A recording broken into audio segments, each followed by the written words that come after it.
Hi, Scott Orlin with CINEMA-Magazin, Comic Con 2017. One of the big movies everybody's talking about is called Bright. And the reason that there's so much talk about it is this actor right here, Joel Edgerton. Hello. What's interesting is you get to play a character that maybe in a lot of other worlds would be computer generated, but it's all practical effects. How does something like that temper a performance? Look, the movie has a great sense of humor, and it's a fun, entertaining film. And I have to say, like, for me to be part of that movie, it was a tricky, difficult process, because I'm, for the first time in my life, sitting in a makeup chair for 3+ hours in order to be transformed into this character. And I'm very thankful that it was practical, because Chris, who went on to win an Oscar for Suicide Squad, the makeup designer, had created such a nuanced and subtle makeup job for me that while you would never recognize me, it allowed my expression to come through. But for that to happen, it's not CGI. We had to go and sit there for every minute of that 3.5 hours.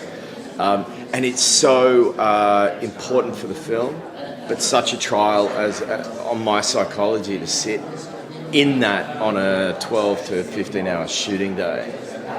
But as hard as it was, I'm so thankful for it, because it's such a joyful experience that taught me so much about being an actor, because my whole face was covered, thank God. Your co-star Will Smith says this movie is Training Day meets Lord of the Rings. Absolutely. Because really, if I understand the story correctly, thousands of years ago, there was this epic battle with the dark forces. Humankind won, yay us, and elves, fairies, and these other entities, kind of magic world, merged into humans. But yet there's still that differential in society, which is very reflective kind of about the world we live in, but told in a very sci-fi way.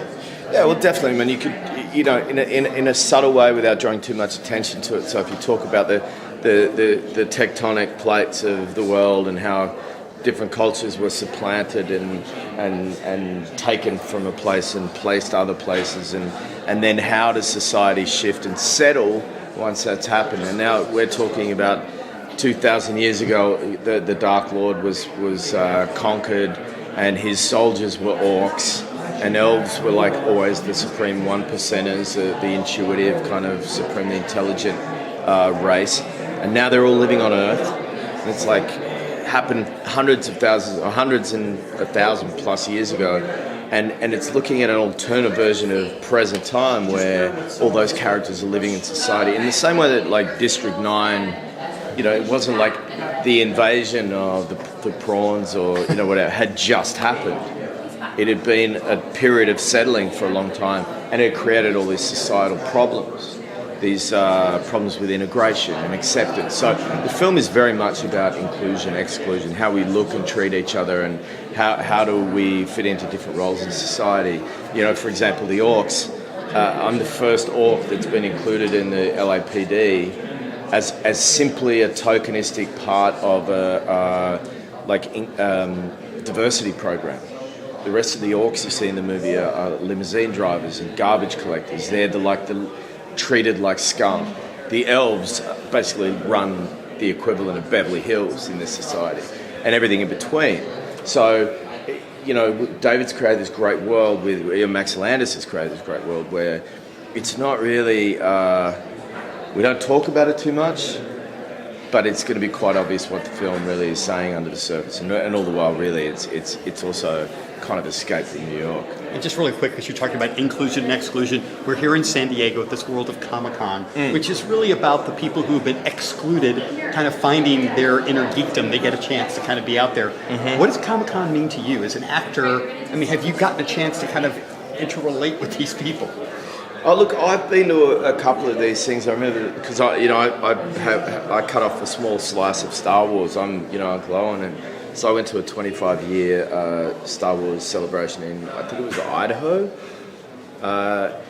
and I've been in these environments, and they're incredible, and it's quite confronting, because there's a fervour and an intensity to it, but you have to interpret it in the right way, because they're the reason why we're able to even be in movies or make movies. I know a lot of it's to do with genre stuff and Marvel type universes, and the smaller independent movies are not really a part of this world. But the fact that all these fans exist are the reasons why we exist. So, they're our nourishment and we're their nourishment. So it's part of the same, ecosystem. And I think it's very important to give thanks to that.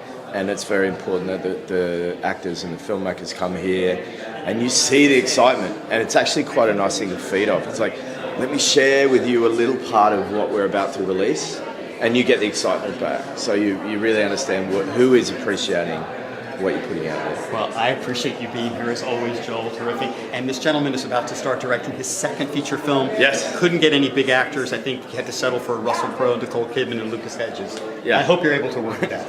I hope so. But congratulations. Look forward. Hopefully we'll get more stories on that. This is Scott. Thank you. Until next time.